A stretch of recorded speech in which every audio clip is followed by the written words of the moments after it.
Yeah, so I'm wearing a TNA shirt and a Smackdown review. Big whoop, wanna fight about it?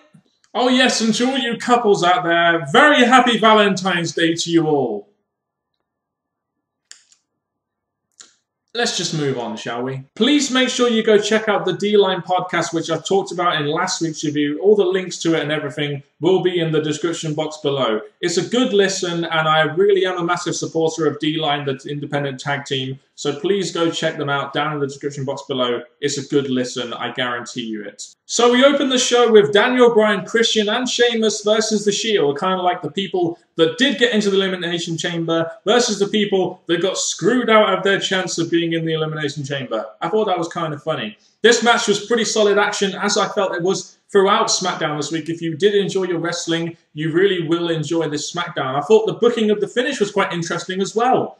You had Sheamus accidentally bro-kicking Christian. That allows Reigns to get the spear on Sheamus, so it makes him look like a beast. And you get Dean Ambrose getting the pin. Now, lately, Dean Ambrose has been doing a lot of jobs. So I think it's very important that you allow your US champion to actually get a pin fall on someone such as Sheamus. You know, the one thing I'll say about this is, please, please, please, for the love of God, let's not go back to a Christian and Sheamus feud, WWE. And speaking of Christian, I've been hearing through the grapevines, and maybe it is true, maybe it is not, but I'll comment on it anyway. I'm hearing that Christian may run out his contract because it doesn't seem like Creative have had all that much going for him. And to be honest, they haven't really had much going for him since the Randy Orton feud and possibly the Sheamus feud in 2011. And it's a real shame, really, because I think Christian could be a really key player in the WWE and putting over some up-and-comers, in my opinion. Maybe as a heel or a babyface, he can put over some mid-carders, some new mid-carders in the WWE, such as a Big E Langston, you know, such as some members of The Shield. I really felt he had a role to play in there, but if Creative haven't got anything for him, then, you know, what's the point of really being in the company? He'd probably be better off maybe having a couple of years in TNA, possibly. So we had Fandango versus The Miz in a match. Not that you'd know it towards the end because the focus seems to be on everything but the damn match in the middle of the ring. And I would love to come on here and say, well, maybe this is WWE focusing on this Miz being frustrated with WWE storyline, and he's going to be frustrated with the WWE because even when he does get a win, it's not really acknowledged or really seen on TV. But do you really think WWE put that much thought and detail into their writing? Do you really think they'd do that? I didn't think so. As for the whole stuff with Santino and Emma, you know, and some around the outside, if this is leading to a mixed tag team match between these four, then I will say go for it. Put it on the Elimination Chamber card, because I saw this on NXT and it was damn entertaining in my opinion. The dynamic between Emma and Santino that I saw on NXT and Fandango and Summer Rae included there was incredibly entertaining. I just wonder if it would come across that way with a different crowd, with a crowd that's less familiar with Emma and that hasn't seen Summer Rae in the ring as much as the NXT crowd have done. I just wonder if it would come across the same way as it did on NXT. So we just decided to have a random #1 contendership match with Mark Henry, who was just going after the US title on Raw. Kofi Kingston, who's had probably more IC title reigns than Chris Jericho right now, meaning very little. Jack Swagger has been jobbing out left, right, and centre. And Rey Mysterio has had no real input in WWE ever since his return. I believe it was at SummerSlam or Survivor Series, possibly. So it's like, you know, kind of random #1 contendership to Big E's title. And, you know, they had Big E Langston on commentary, and it just felt kind of random to me. The way I saw this, the action was okay. I didn't mind the match itself. Do I want to see Kofi Kingston go after the IC title again? No. I want to see Kofi Kingston moving up the card. Do I want to see Rey Mysterio going after the IC title at this point? Probably not. You know, I don't really feel there's much point in doing that. Do I really want to see Swagger in this spot? You know, maybe. And he ended up winning the match, so I didn't mind him too much going up against Big E Langston because, you know, he's involved right now with Antonio Cesaro, and the Real Americans are starting to get a little bit of a push, which became a lot more evident later on this show. So Jack Swagger versus Big E Langston is a filler feud, you know, for Elimination Chamber for the IC belt, fine. The only trouble is, it's just going to be one of those real generic IC title feuds, unless they start bringing in, you know, Zeb Coulter's character in on the thing. But it just seems to me like it's going to be another generic IC title filler feud. Or would I rather see a former world champion in Mark Henry, who has had, you know, a little bit of history with Big E Langston? They're both bodybuilders, they're both strongmen, etc., that could potentially build to a big IC title match at WrestleMania 30. Hopefully, in my opinion, WWE should be building up to that. I think this would be a very compelling storyline, and for the IC title of all things, going into WrestleMania. Maybe you could have Mark Henry turn heel on Big E Langston, or, you know, maybe you could have lifting contests between the two, and it would be interesting. It would be an interesting storyline between these two, if that is where they're going to go. You know, maybe they won't go there, but I feel that's a match we're going to have somewhere down the line, because Mark Henry is not going to have that many more years left on the clock, guys, let's face it. And you know what as well? They brought back Mark Henry, you know, on Monday Night Raw. And he's been in 2 segments, one of which the match ended with a DQ because the Shield interfered. And then he's a bystander in a random #1 contendership match. So why did you bother bringing back Mark Henry then? Just seems kind of pointless to me.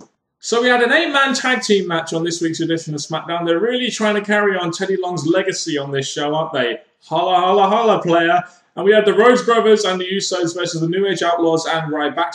And, you know, like I said before, the action was pretty solid throughout the show, and it was a pretty decent match, I felt. It was interesting that the Usos got the pin on Road Dogg. It seems like the Usos are getting some kind of a push on WWE TV right now. On Raw, they had that pretty nice spot where I believe Jey Uso dived to the outside and tagged in Jimmy Uso as well, which was kind of cool, I thought. And a nice way of differentiating them from other tag teams as well, I think.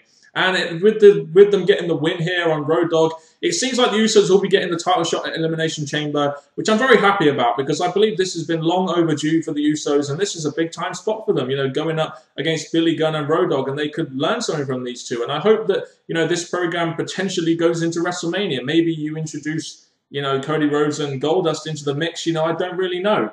But, you know, the Usos versus the New Age Outlaws for Elimination Chamber, I'm definitely down with that. Damien Sandow versus Darren Young with Titus O'Neil on commentary. I wasn't really that bothered about the match. I was more bothered about Titus O'Neil on headsets, because he was freaking awesome. You know, this guy can talk. I mean, we saw it a couple of times when he was, you know, in the Primetime Players, you know, back when they were being pushed as a tag team. And, you know, this guy is pretty good on the mic on his day, I will say. And this is one of the reasons why I felt he could definitely have been some kind of babyface for the company, but they decided to turn him heel instead. As for the match itself, Darren Young gets the quick roller win on Damien Sandow. They brawl post-match with Titus O'Neil initiating it, and Young rips Titus's $3,500 suit. Yeah, I believe it's worth that much. It was quite funny because the leg was ripped and you could see his trunks and stuff. And yeah, I bet some of the ladies in the crowd were really enjoying that one, weren't they? I have a question though. What the fuck happened to Damien Sandow? Last year in the summer, he won Money in the Bank. He was feuding with Cody Rhodes. He had matches with John Cena. And now he's just doing job after job after job. And it's very disappointing, because Damien Sandow was a character that I really saw a lot in, especially, you know, going down the medium-term future for WWE, as he is, you know, in his early 30s. But, you know, damn, you know, Damien Sandow is just doing job after job after job. What the fuck is going on with Damien Sandow, really? So I imagine a lot of people are going to be giving a massive thumbs up to this week's edition of SmackDown purely because of the results and what happened in the main event of this show. We had Antonio Cesaro, Cesaro now he goes by, versus the WWE World Heavyweight Champion Randy Orton, one of those Elimination Chamber gauntlet matches that the Authority set up for Randy Orton to prove himself and all that bollocks, you know, a couple of weeks ago. And boy, oh boy, oh boy, were we in for a little bit of a surprise with this match. Cesaro actually beat Randy Orton in a main event on SmackDown. Had to be on SmackDown, of course. And he kind of came across to me as a babyface. And he got a bit of a babyface reaction as well, which I felt was kind of interesting. You know, so Randy Orton actually did a job for Antonio Cesaro. And, you know, I'm more in shock than anything else. I'm more in shock that WWE actually booked this main event. I think it's a good thing that Cesaro is going over Randy Orton. But I'm more shocked than anything else. And I hate to be a bit of a cynic, but this is all fine and good. But knowing WWE's track record, they will more than likely just kill any steam that Cesaro has right now. I mean, look at Kofi Kingston.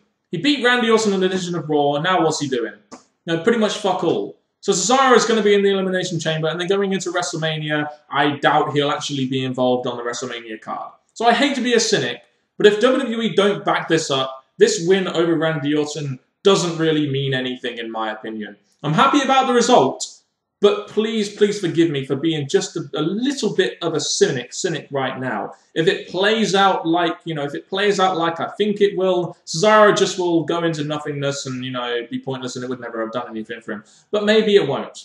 We never know. But don't worry, people. We have Orton versus Sheamus to look forward to on Monday Night Raw. Another match which got hijacked on one of the Raws that we had. It was the Raw after WrestleMania this year, wasn't it? Well, last year, I should say.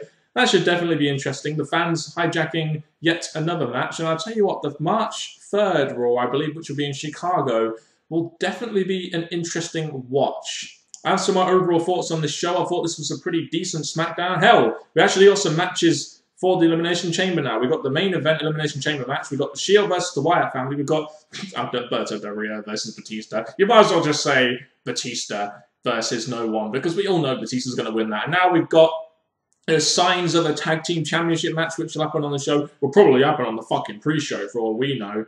And we've also got signs, of a continuing feud between, Titus O'Neil and Darren Young, which will probably be on the pre-show Elimination Chamber, let's face it. And we've got some direction for the IC Championship as well, even if it was kind of random. So this wasn't a bad addition of SmackDown. They kind of laid the foundation for Elimination Chamber, which at this point, they kind of need to do.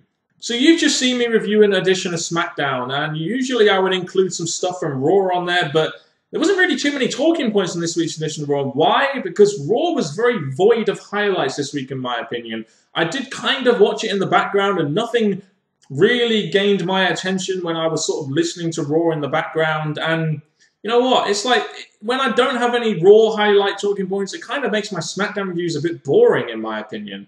Because a lot of the stuff that happens on SmackDown is very uneventful. It's very hard to talk about and very hard to, make entertaining sometimes. So at least when something on Raw happens that is of note, I can kind of snazz up my SmackDown review a little bit. But if the review didn't come across very well this week, that's probably why. Because I had to focus on the SmackDown stuff, which, which you can't really make seem like a big deal because it's the B show and it's SmackDown. But anyway, if you have any thoughts and comments on this show, please let me know down in that comment section below. Hey, that rhymes. Big whoop. Wanna fight about it? See you later, guys.